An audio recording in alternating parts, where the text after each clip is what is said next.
Good evening, everyone. We will start in about 2 minutes or so.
everyone. All right, everyone. After Brendan is done signing over there, one more person, we're going to begin. You can get your books signed later. Complete silence, wow.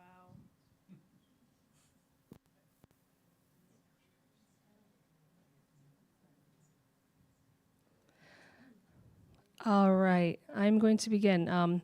Welcome, everyone. Thank you for coming this evening and braving the snow. I guess we're supposed to get more snow, so be careful on your way home. This event is being streamed. Thank you to our online viewers on YouTube. We appreciate you coming. Thank you to Kazoo Books for selling Brendan's books, and you can have them signed after he is done speaking. We appreciate working with Gloria. There will be a Q&A section of this. What we're going to do is I'm going to bring the microphone to you. If you have a question, raise your hand, and I will try to get over to you as soon as possible. And feel free to get the snacks and all that. We're very lucky today to have Mr. Brendan Slocumb here at the library. He was raised in Fayetteville, North Carolina. He started playing the violin at the age of 9 through the public school music program. He studied at the University of North Carolina at Greensboro and maintains a private music studio teaching lessons to students. He has concentrations on violin and viola. In addition to this, he also serves as an educational consultant for the Kennedy Center in Washington, D.C. Obviously, music is an integral part of Mr. Slocumb's life, and it has given him many opportunities. He has played in many professional orchestras, such as the Alexandria Symphony, Washington Metropolitan Symphony, and has served as concertmaster for the Nova Annandale Symphony Orchestra. In 2022, Mr. Slocumb published his first novel, The Violin Conspiracy, which was a Good Morning America Book Club selection. His sophomore novel, not album, Symphony of Secrets, was published in 2023, and in May 2025, he wrote The Dark Maestro. Join me in welcoming Mr. Brendan Slocumb.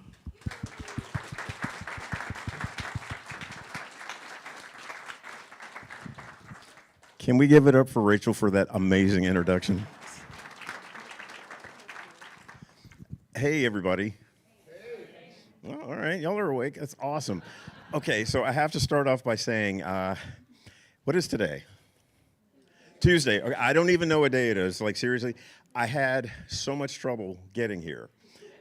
Like, I flew from Wilmington, North Carolina to Charlotte, North Carolina. First flight, 8 a.m. flight. You're thinking, oh, I'll be on time, whatever. First flight, hour delayed. So I'm late getting to Charlotte, which means I'm late getting to Chicago, which was okay because they canceled the flight from Chicago to Kalamazoo. No problem there. They were like, we'll book you in a flight for 9 o'clock. And it's like 10 in the morning. We'll book you in a flight for 9 p.m. No. So, Brendan, why don't you just rent a car and drive? Oh, okay, sure. It's only a couple of hours. Yeah, no big deal. So, but yeah, that was a show. That was definitely a show. But I used to live in Erie, Pennsylvania, so I'm totally used to this. Right? It's no big deal. Hey, no worries. I made it here. And I want to tell you guys, the weather's crappy, or maybe it's like this all the time. I don't know. Hopefully it's not, but it's not the greatest weather today, but you guys could be anywhere right now. And you have chosen to be here with me tonight. I am so incredibly grateful for you guys. Thank you. Thank you so much. I want to thank you for your support. I want to thank you for, just showing up and just being who you are. As I'm looking at this audience, people would say, is this the type of audience that reads your books normally? I don't know who reads my books. To be perfectly honest, I don't care as long as you keep buying them. No. You have to excuse me. I'm trying really hard to hold in my gutterage here because I just ate food from, was it Coop's? Chicken Coop. And I just ate. And I ate it all, and it was real good. And I'm working to keep this from sticking out, but I think I'm failing, so I'm just not even going to try anymore. Y'all okay with that? Whew, thank you. Now I can exhale. Whew. Okay. Brendan, I love your shoes. Thank you. One thing I have learned about public speaking and speaking to audiences about my books and everything is one really important rule. You got to have a strong sock game.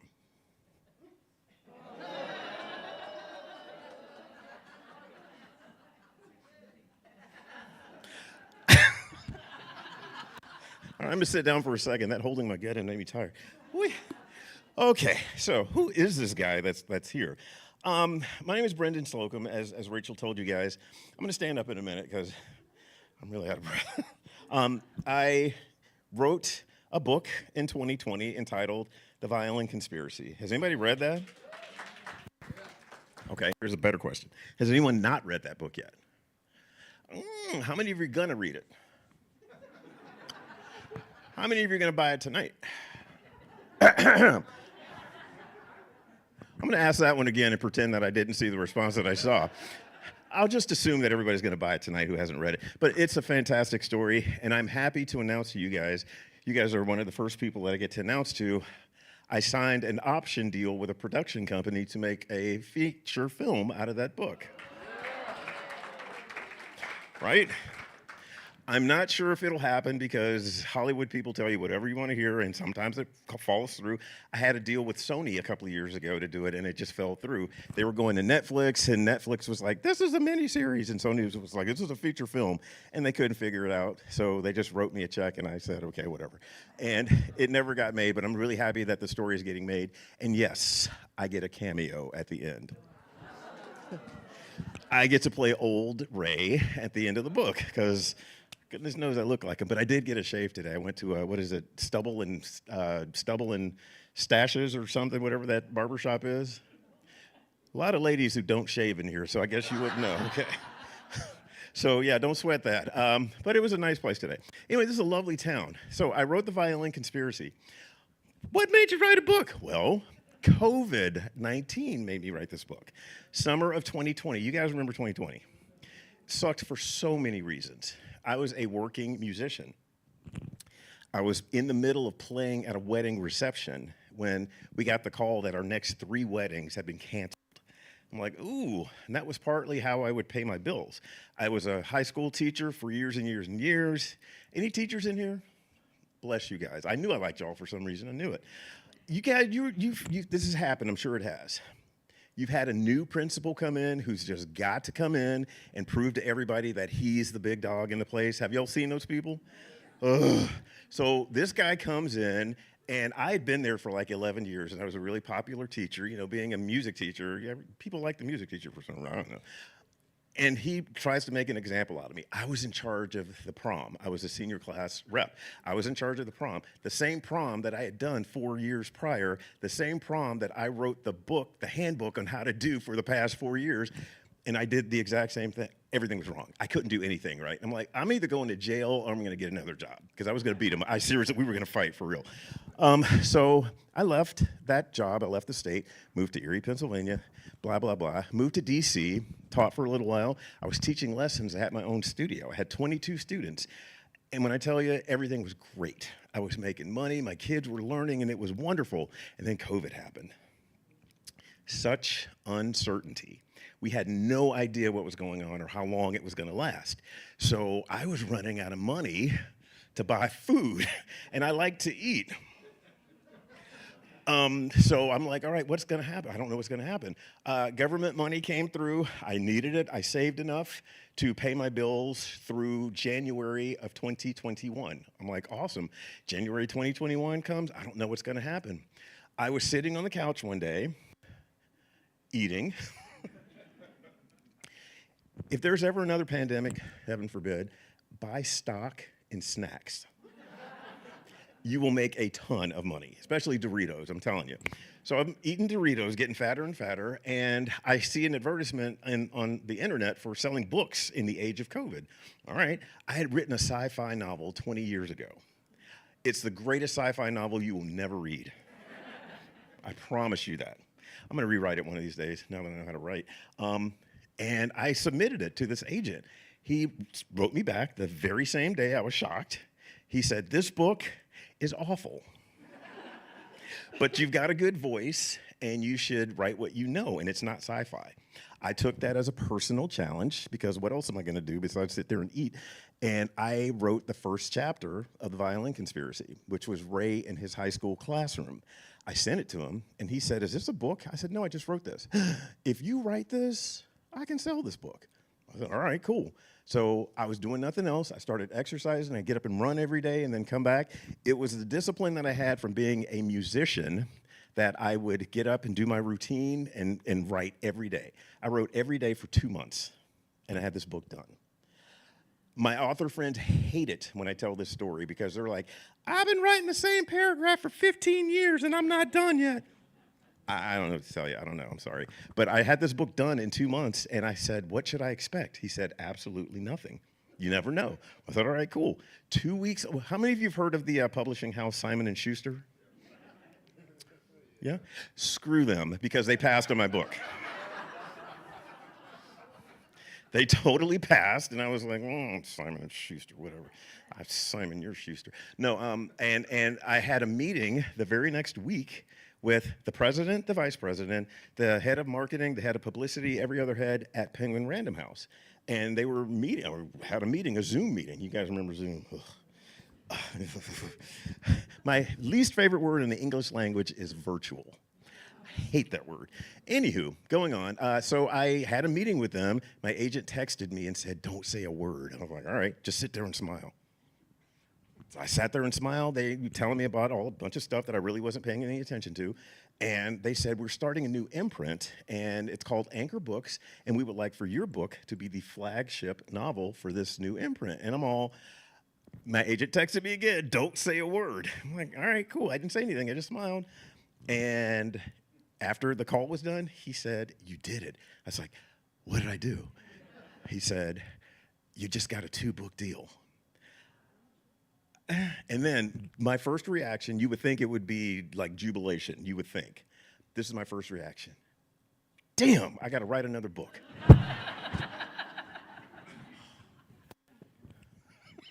So I started writing Symphony of Secrets like a week after I gotten the deal for Violin Conspiracy. I'm like, all right, I'm on tour for Violin Conspiracy, and it's going extremely well, and people are really gravitating towards this book. And I want to say something, just digress a minute, I'm looking at the makeup of this crowd. A bunch of beautiful people in here today. You guys are gorgeous. You're awesome. You're just stunning, all of you, except that dude. No. Jokes. Y'all don't even know who I was talking about. That's good. He's not here tonight. No, and as I'm looking out at the makeup of this crowd, I'm so impressed. Brandon, why are you impressed? Well, I'm really impressed because a lot of you don't look, and I'm going to make an assumption that you don't have the same perspectives as I do because we're so different. Would that be a correct assumption? It's okay to say yes, it's okay. Like, we are different, and it's just that. It's different. It's not better. It's not worse. It's just different. And the fact that my perspective resonates with you guys enough to make you want to come and hear me talk about the stories says a lot about you. It says a great deal about you. Well, it says a lot about me, too. God, that guy can write a good story. He does. Sure. Thank you very much for that.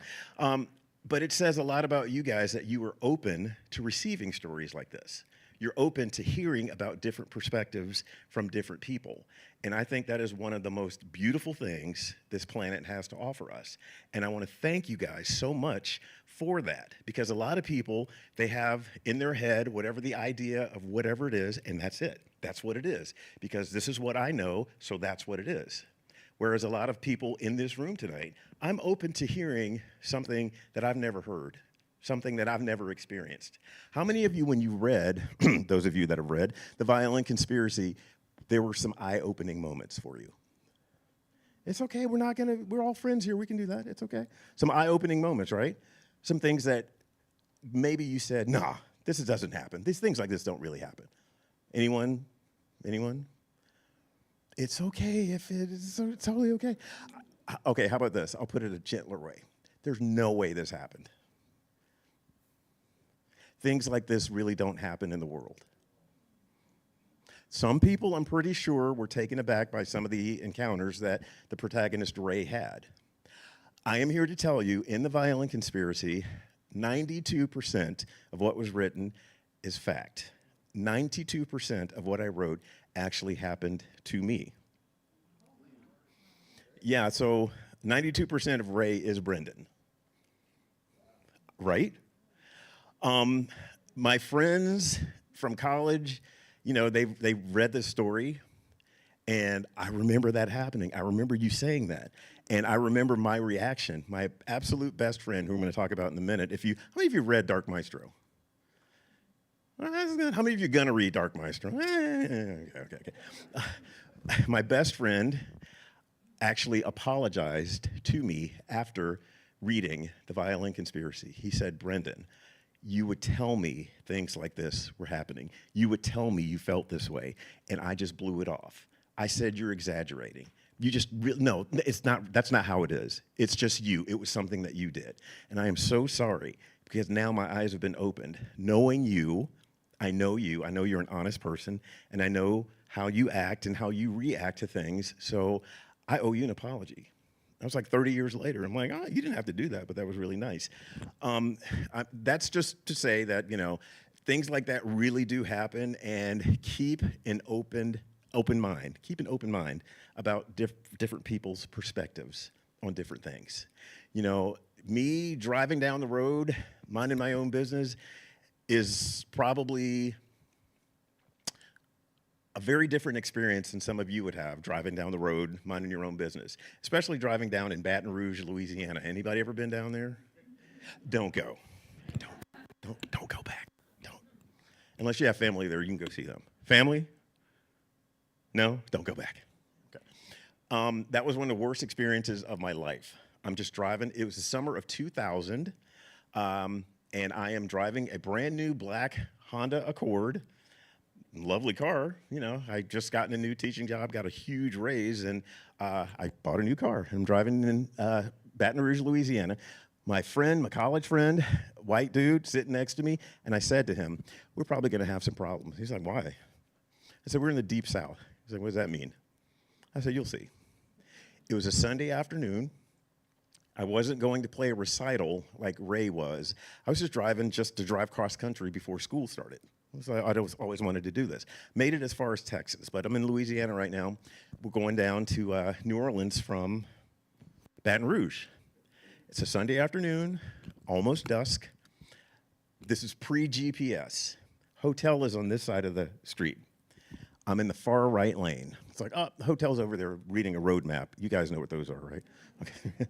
What the road map? Anybody under 25? I still keep an atlas in my car. Anyone else? Smart. I knew I liked you guys for some reason. Yeah, it's good stuff. And I put on my left turn signal. No other cars in the road. I make the turn. Lights and sirens. I'm like, oh, geez, here we go. And my friend is like, "What's going on?" I was like, here we go. I pull over into a spot. I'm driving until I find a spot that is lit, that has a light, an exterior light. I pull into this convenience store that is closed. Cop says, on his bullhorn, "Driver, get out of the car." Okay, what about the passenger? "Driver, get out of the car." Okay, hands up. Okay, walk backwards slowly. Whew. Okay, here we go. Walking backwards slowly.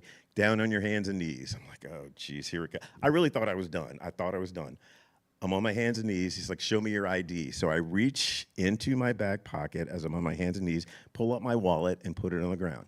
He walks up. I happen to look back, gun drawn, walks up to me, picks up my wallet, looks at my ID.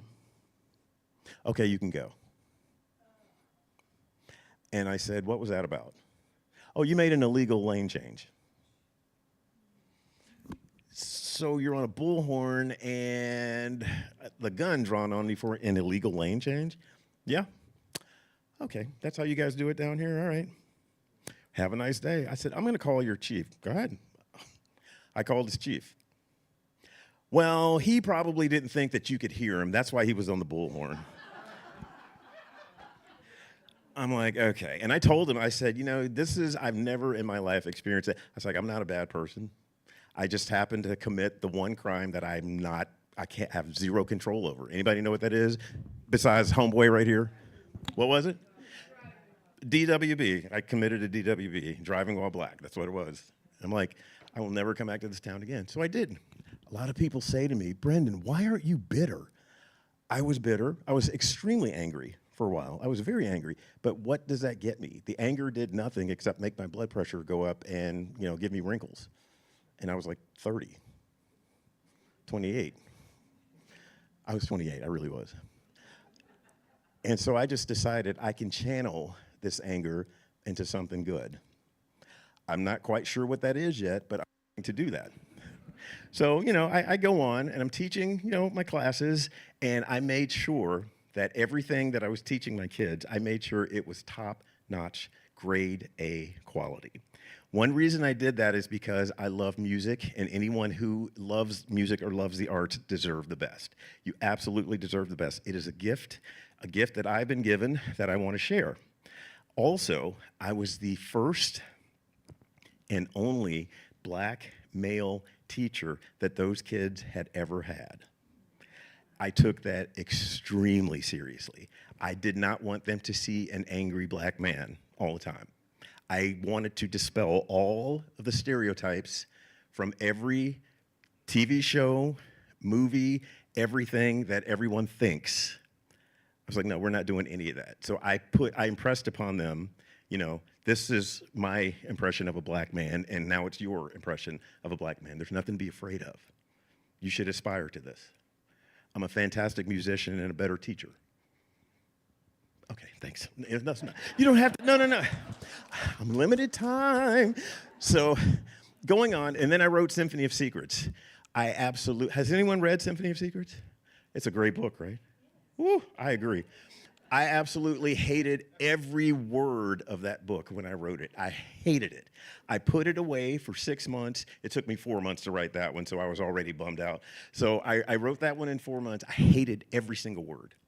Why did I hate every single word? Because I am new to this profession, and my author friends all told me the second book, it's a second book, it's gonna suck. Everybody's second book sucks. And I'm like, ugh. So I already had that, my book is gonna suck. I haven't even finished, editing yet, and it sucks. So I put it away. Before I turned it in to my editor, I read it again. I was like, whoa, did I write this?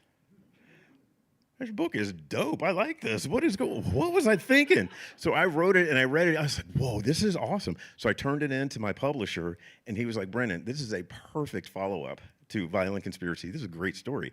I'm like, okay. And then it got just as good reviews as the Violent Conspiracy did. And I was like, whoa, I might actually be okay at this. All right, cool, I can do this. I'll take it. So it's my absolute favorite book now, and I can tell you guys, have you seen the movie? I'm dating myself a little bit, but we're all friends here, right? Okay, good. Who's seen the movie The Breakfast Club? The movie's 40 years old. Who's seen Better Off Dead? I want my $2. That's the best. Go watch Better Off Dead. Anyway, the guy who produced those films, Andrew Meyer, read Symphony of Secrets. His wife gave him the book and said, you need to read this. He was teaching screenplay writing at a college in Savannah, Georgia. He read this book. He said, hey, what are you doing for lunch tomorrow? I said, who is this? He's like, my name is Andrew Meyer. I did blah, blah, blah. All right, cool. It's like, what are you doing for lunch tomorrow? I was like, nothing. He's like, you want to have lunch with me tomorrow? Sure, why not? I was like, where are you? He's like, I'm in Savannah. I'll just fly up. I was in D.C. Okay, whatever, dude. I didn't realize it was real. So I'm meeting him I was vegan at the time. I'll tell you about that in a minute. I meet him at a vegan restaurant, and we sit down. Nice dude, have a nice chat. What is your vision if this were to be a motion picture? I'm like, I want it to stay as true to the book as possible. He said, we are on the same page. This book is as closely written to a screenplay as I have ever encountered. I was like, is it good? He's like, I don't have to do anything to it. Yes, it's perfect. All right, thanks. So, can I make this into a movie? I was like, yeah, dude, yeah, knock yourself out. But then some personal stuff happened with an agent and another agent, and Hollywood people are really weird, I will say that. If they're not succeeding, they don't want to see anybody else succeed, I'll say that. Does that make sense? It really sucks because, and we're still in contact, and we're still hoping that this movie gets made because it's going to be phenomenal. I don't get a cameo in that one, but it's okay. I wrote the thing, so it's okay. I get an executive producer credit. Right. Okay, anyway, going on. Yeah, so he's a good guy. Look for, hopefully, something with Symphony of Secrets in the near future because that's my absolute favorite book. Then I had to write The Dark Maestro. Dark Maestro is very different from the other two books, yes? In a great way. Yes, I agree with you in a very great way. It's very different in a really good way. The protagonist is still a musician. How many of you have read Dark Maestro? How many of you are going to read Dark Maestro? So this will make some kind of sense to you? Okay, so during Dark Maestro, well, prior to Dark Maestro, I got some really good advice. I told you earlier, write what you know. I'm a musician. As I was writing Dark Maestro, the premise of the book was totally different than the finished product. It was originally supposed to be about hypnotism and a crime being committed. But life happens. I don't know how much you guys actually know about me, but as I was writing The Dark Maestro, I began to experience kidney failure. Right? It's awful. I'm getting sick. I have to postpone all of my touring. I stopped touring. I am losing weight. I hate to be gross. I'm the only one that just ate in here, unless y'all were talking about the snacks back there. But I was throwing up every day, every single day, at least twice a day, every day. Sometimes at 2 in the morning, sometimes at 2. I get up and throw up every day, and I'm getting sicker and sicker, and I'm losing weight. I was 200 pounds of solid muscle at one point because I was going to be a bodybuilder in the 50-plus category. I was totally going to win that one. It's kind of ugly under here now, but I was totally in shape. And I'm losing weight, and I'm feeling sick. I went to the doctor. You're experiencing kidney failure. What does that mean? You need a kidney transplant. What does that mean? If you don't get one, you're going to die. Okay, so my immediate thought. What would your immediate thought be if you got news like that?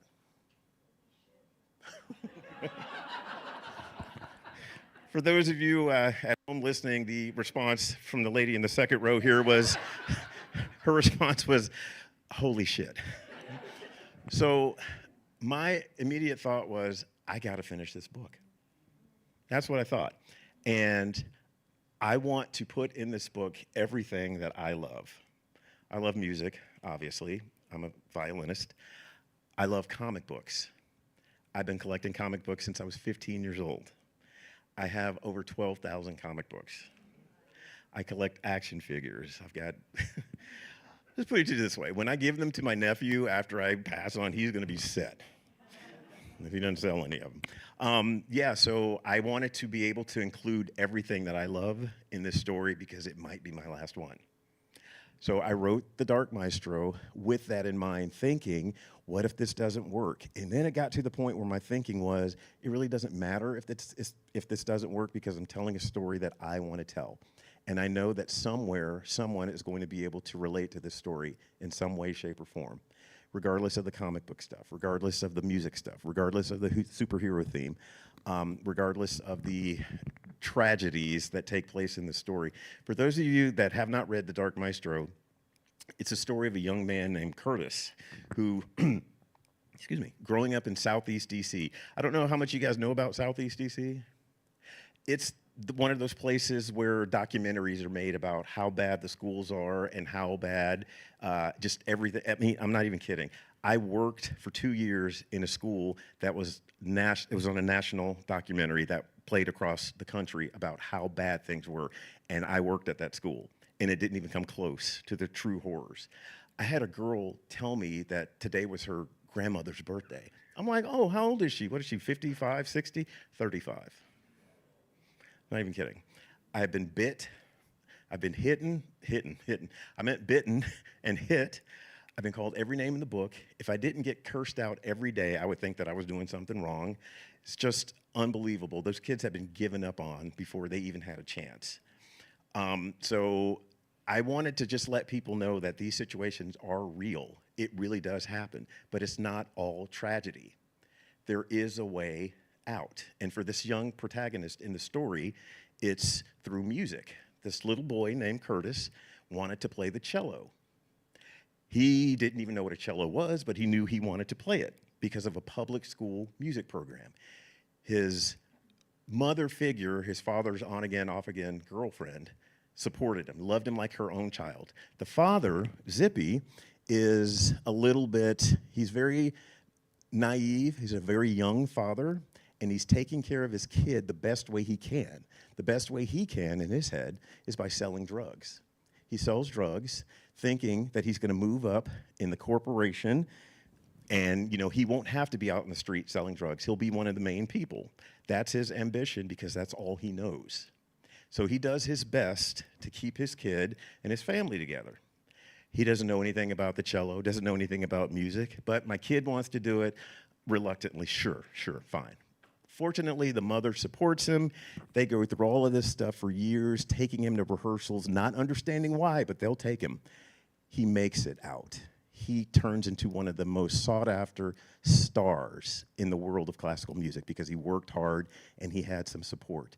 Then his father, Zippy, turns state's evidence against his drug bosses, and they have to go into witness protection. Everything that this kid has worked for his entire life, everything is ripped away in a second. He can't play the cello in public anymore. That's all he's wanted to do for years. That's what he's worked for. He can't do it because it puts him and his family at risk. The entire family has to move. The FBI is not really coming close to capturing this gang-affiliated boss, so they have to keep moving. They decide, we want our life back, so they have to take matters into their own hands. And the son, Curtis, maybe he develops a persona from the comic books that he used to love so much as a kid, and he uses that to take down the criminals. Maybe it happens, maybe it doesn't. You got to read the book to find out. Anyway, I wrote that story thinking that that was going to be my last one because I really wanted to incorporate things that I love. And I hope you guys love the story. I hope you can relate to it in some way, shape, or form, because to me, it's about family and how far would you go for those that you love? How far would you push yourself? What would you do to save the one person that you love? You say something right now. Any of us, I would do it. I would jump off a bridge. I would shoot someone. I would do this. But then when you're really faced with that moment, when you're really faced with it, would you actually go through with it? I think that's an impossible situation that I hope none of us ever have to be in, but it's a good read. Oh, thank you for that. I wanted to share that story because I want to bring it back to appreciation and gratitude for you guys. You guys are here. You are supporting me. You're reading my books. You're listening to me talk. You're bearing through these terrible jokes that I'm telling. Brendan, your jokes aren't that bad. She liked that one. And I appreciate it so much. And the reason I'm standing here talking to you guys right now, it doesn't start with the fact that I rented a car and drove here. It started back when I was 9 years old in the 5th grade. My dad, we didn't have the greatest relationship growing up. We did not have the greatest, we just never saw eye to eye. I don't know what it was. My siblings adored him. He was everything to them. He and I were just kind of like, whatever. Best thing that he ever did for me, and I didn't realize it until later on in life. I don't know what he sacrificed to get me my very first violin that I needed on October 14th, 1980, for orchestra class that day, the very first class. Whatever it was that he sacrificed, he did it, and he got me that instrument. I've had instruments stolen. I've had opportunities ripped away because I was not what people were looking for. I've had people put me down before I've even heard a note and totally dismiss me before I've played anything. I've been through the ringer. I was given an opportunity to go to college when the opportunity did not exist. A teacher went out of her way to make me audition for a school of music because I had no desire to go to college. She made me do it. When she made me do that, I earned a scholarship. When I earned that scholarship, I went to school and I got everything out of it I could. My first violin teacher told me, "Your hands are too big to ever play violin in tune. I can't teach you." That was my freshman year of college. So I quit. Then a new teacher came in. I told him what she said, or told her what he said, and she said that was rubbish. It's Doc Perlman has hands twice the size of yours and he plays beautifully. I can teach you. She taught me every single thing that I know, everything. I am incredibly grateful to her for that. When I wrote The Violin Conspiracy, she was the first person I let read the manuscript. One of the characters, Dr. Janice Stevens, is based on my violin teacher. I hadn't seen this woman in 27 years. I sent it to her. She read it. She emailed me back. She said, "Brendan, first, it's great to hear from you. I had only planned on reading for half an hour. 3 hours later, I could not believe that you remember the conversations we had. You remember the lessons that we had. You remember what my specialties are and what I excel in." And my response was, why would I not remember any of that stuff? I'm the person I am today because of you, and I want to show you my gratitude. So every time I get to mention her name, Dr. Rachel Vetter Huang, and she's not even Chinese, but her husband is. Oh, and he was awesome too. He really helped me with Symphony of Sacred. It was a great family. And I used to babysit their son when he was born. I'm in college and I'm carrying him around on my back. And then when they moved away and all that stuff was done, I found, as I was looking for her on Facebook, I found him. I'm like, dude, you don't know me. When you were 2 years old, 3 years old, we used to blah, blah, blah, blah. And then there was a specific song. I don't know where he got this from. His parents to this day think that I said this to him, but he would always go around singing, oh dear, I've lost my beer." I promise you, I never said anything about beer. He never saw me drink any beer. It wasn't for me, I promise. She said, I just don't know where he got that from. I said, I don't either. That is. But anyway, I told him that, and we immediately became friends again. I was like, dude, I've known you longer. Anyway, whatever. So I was showing her my gratitude. The fact that my violin that I worked for was stolen my senior year of high school, that I was going to go to college with. I was going to use that for my professional career. The 1953 Eugene Lehman violin, the same violin that Ray plays on in the Tchaikovsky competition in the Violin Conspiracy, mine was stolen. And I had nothing to go to play at in college. So my high school teacher talked to two people that she knew who didn't know me from Adam. They had a 100-year-old family violin in an alligator skin case that they said, you can use this violin for 4 years until you graduate. And that's what I did. They didn't have to do that. They didn't know me from anything. I am so incredibly grateful all the time. Now, you really can't see that, but I have "thank you" tattooed on my forearm to see and to remind me how grateful I am for what people have done who don't know me. So I'm forever going to pay that forward. I'm alive today because my best friend in college, who needed a tuxedo our freshman year in college, he didn't have a tuxedo. I had one because I played in orchestras and I could afford to buy one because I was always gigging, playing at weddings. We were the same size. Back then, we were the same size. He couldn't borrow my tuxedo today, I'll say that. I said, sure. And we became best friends. He gave me one of his kidneys.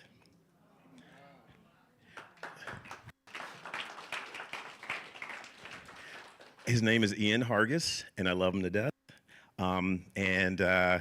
He's actually, he was a trumpet player. He's a minister now, which is funny because I know him. It's awesome. He's very good at what he does. He's a chaplain at a hospital right now. And I'm like, dude, you're doing the Lord's work. You know you are. He saved my life. And I didn't ask him. And I said, why would you do this? I can't imagine a world without Brendan in it. I know. I was done after he said that. I was like, all right, dude. So, yeah. And I don't know if anybody has any organ transplants or anything. I hope you don't. But I found out it's customary. Did you know that they leave the other two kidneys in? Did y'all know that? They leave them in, and they're still back here. They don't work, but they're back here, and they put the new one in the front. Right?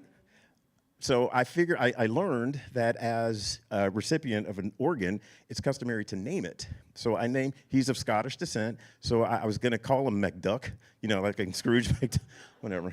But that was kind of... I was still under the influence of the drugs. It was messing with me.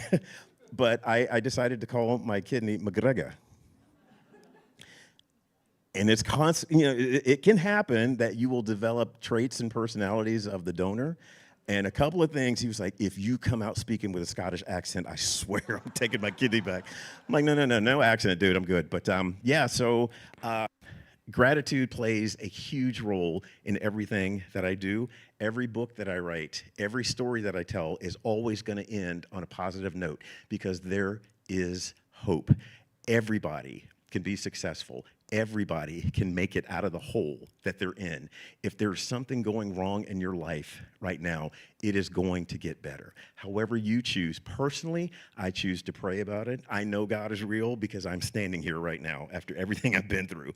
I know He is, so that's who I rely on. Whatever it takes, you need to believe because it's true. You need to pay it forward because it's true. Everything, if you need anything, sometimes it doesn't work out, Tracy, I'm so sorry, but we're going to make it work. If you need anything from me, it's yours. Why? Because I know what it's like to need something. I know what it's like. And the people that are generous enough to give of themselves, their time, their energy to help you, there's a special place in heaven for all of you. And I'm so excited that I'm going to get to see you guys there, when all of this is done. And it's just, I want to thank you so much. And I am gratitude is my word for the rest of my life. I am on 8 bonus years right now. I'm on 8 bonus years.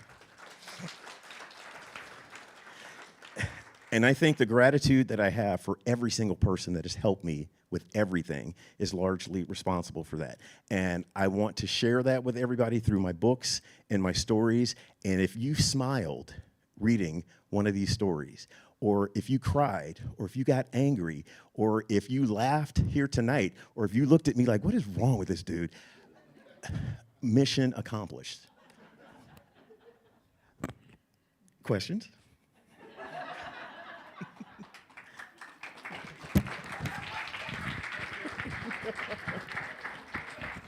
Oh, okay. There's a microphone coming around.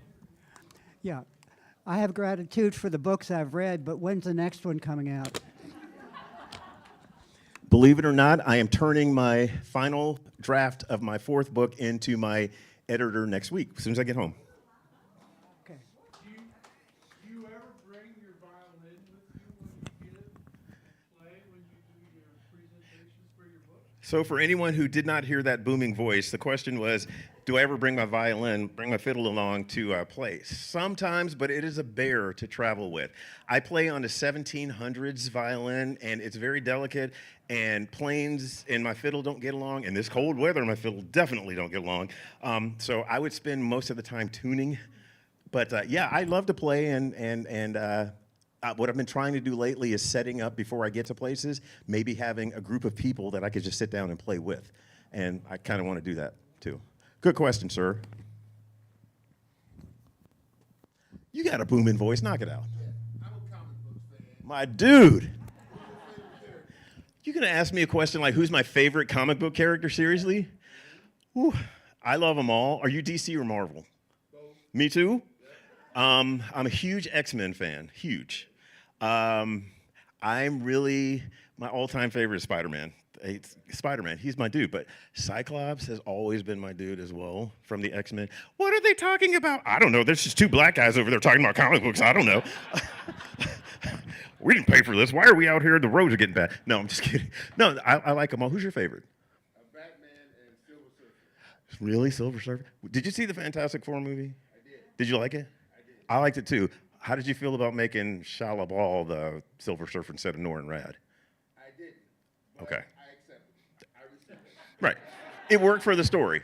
It worked for my dude. See, you know what you're talking about. I like that guy. What's your name, sir? Sid. Sid. You didn't have to tell about your last name. Now we can be at your house, dude. All right, Sid. Cool. I like that guy. Questions? You should see my office. It's full of comic books and statues. It's crazy. It's everywhere. It's nuts.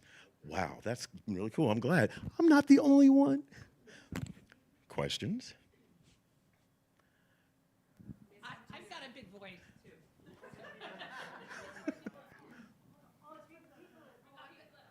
I will repeat it for the people at home. I'm curious why you call your violin a fiddle, and do you make a distinction between the two? The question is, she's curious why I call my violin a fiddle, and do I make a distinction between the two? It's all in how you play it. It's just, I'm from the South, so that's what we do, and it's just a fiddle. We just play. When I go to play bluegrass stuff, it's definitely a fiddle. It's a style of playing, and it's hard, but it's fun. I love bluegrass. I love it. I love it. I love playing it. I went to Nashville, in 2000 to learn bluegrass fiddling from Mark O'Connor, and it was so much fun. I learned so much. I met the nicest people. It was great. It's good stuff. It just depends on who's playing it. My first teacher, Sir Trevor Williams, he would never refer to a violin as a fiddle. Never. Oh, that's blasphemous. And they can't do that, no. But it's a fiddle.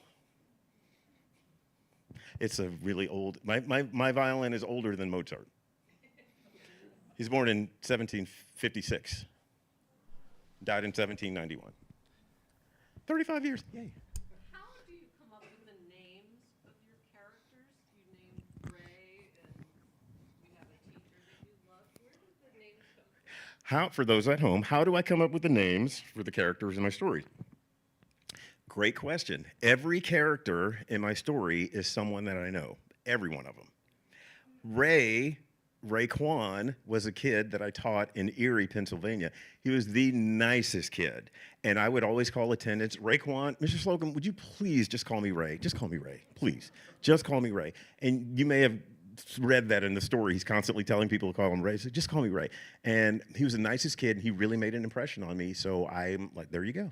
And everybody is, Zippy is in Dark Maestro. He's one of my dad's friends. I don't remember anything about him. I just remember his name was Zippy. And I thought it was a catchy name. And, you know, Nicole from the Violin Conspiracy is a friend of mine that I ate lunch with the day before she moved to St. Louis. And I told her I was writing a book. She didn't believe me. She laughed. And I said, okay, I'm going to put you in it. And then when I saw her in St. Louis, she was just like, and then I called her out in front of an audience like this. And I was like, you remember that time we were sitting in the, she's like, oh my God, I can't believe you did it. I was like, don't sleep on me, for real. I'm the real deal, for real. Anyway, questions? Hey. Where do I play music now for the people at home? I don't get to play nearly as much as I, because I'm always traveling and writing. But before I moved from D.C., I played with the Alexandria Chamber Music Society. I just finished a recital there in October. We did a Boccherini quartet, which was very challenging. It was awesome, and I conducted some Vivaldi sinfonias.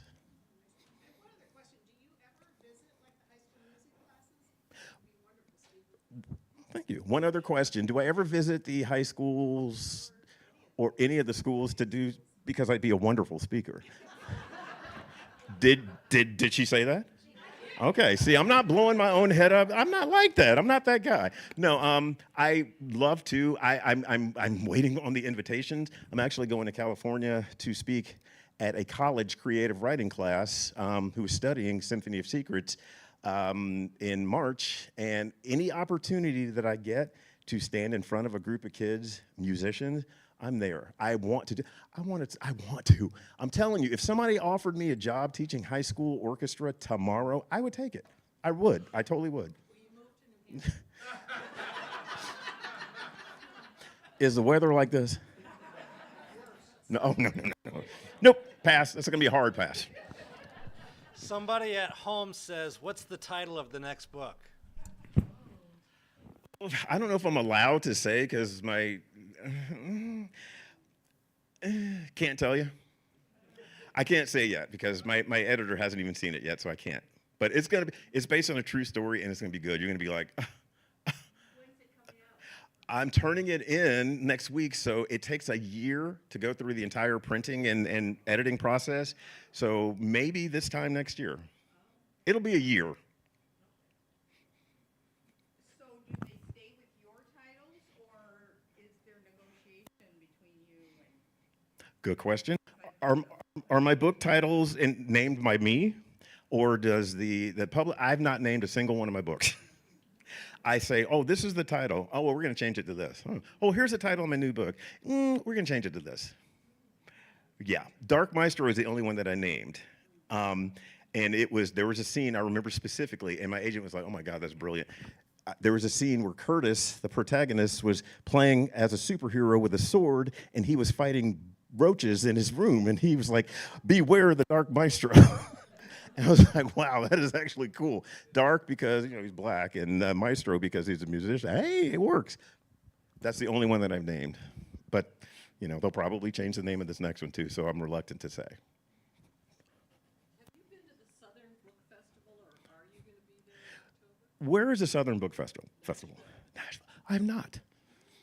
Do you know when I lived in D.C.? I lived in D.C. for 20 plus years. I've never been invited to a book thing in D.C. ever. And all my friends are, hey, I'm going to be at this. You come? No, I'm not going to be there. No, they didn't invite me. But now that I've moved, I'll probably get an invitation every other week. No, if you know anybody, tell them I'd love to. Yeah, if you know someone, tell them. Okay. Question. Do you get to help choose the actors who will play your characters in your movie? That is a huge responsibility that I bear no part of. I would love to. I would absolutely love to. But once I sign the contracts, they really belong to the people that paid the money. So they can do whatever they want. And that's the scary thing. That's why it's very important to pick the right people. When I was talking to Andrew Meyer, he and I were eye to eye. He's like, I'm not going to change anything. It doesn't need to change. It's perfect the way it is. So, yeah. Hollywood people, it's on a Hollywood timetable. Who knows? I don't know. I just want it done well. I want it to be done well. And I want the check to clear. Hey. When did you begin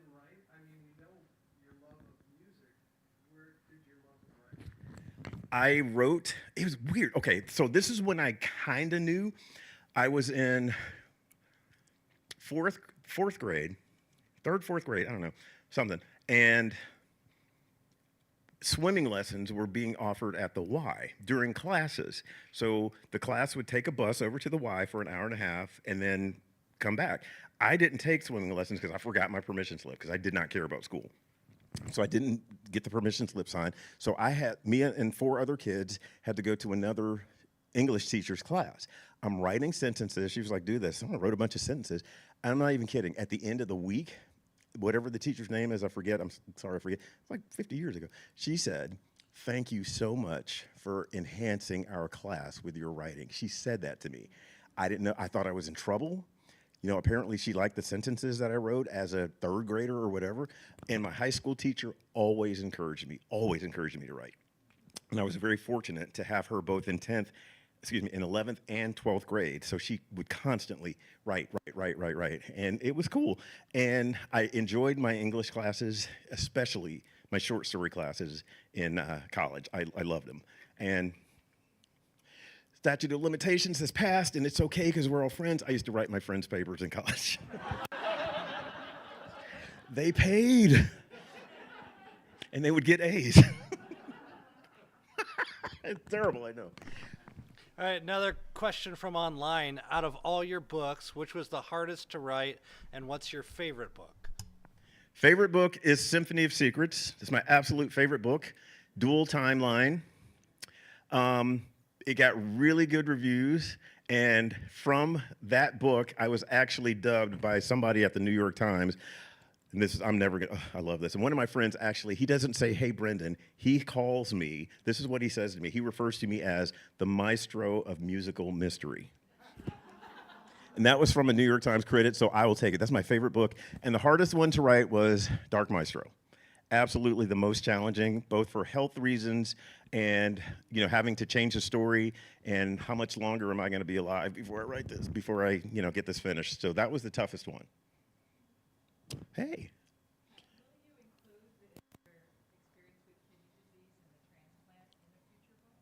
Have you read Dark Maestro?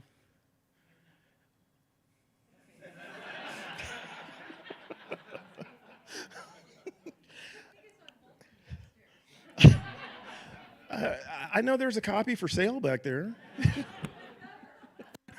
But read the author's notes after you've read the story. Read the story and it'll make sense, I promise.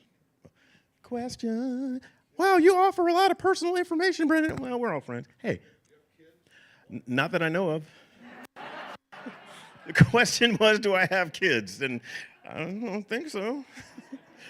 I was married for a long time, and yeah, it didn't work. But we were best friends. I got married way too young. Like, we were dating in high school and got married. You know how that goes. Well, you don't know how that goes, but, you know, it goes that way sometimes. But it just didn't work out for us. But thanks for getting super personal there. Oh, man. Hey, question. Have I ever presented at Politics and Prose in D.C.? Twice, and it was awesome both times. Yes, I like that bookstore. They're very nice there, and they got a great selection of stuff. Question? In the summer, maybe. No, I love Harbor Springs. I love it, I love it, I love it, I love it, I love it. If I get invited back, I absolutely will. Yeah. Are you going? Oh. You know why? No.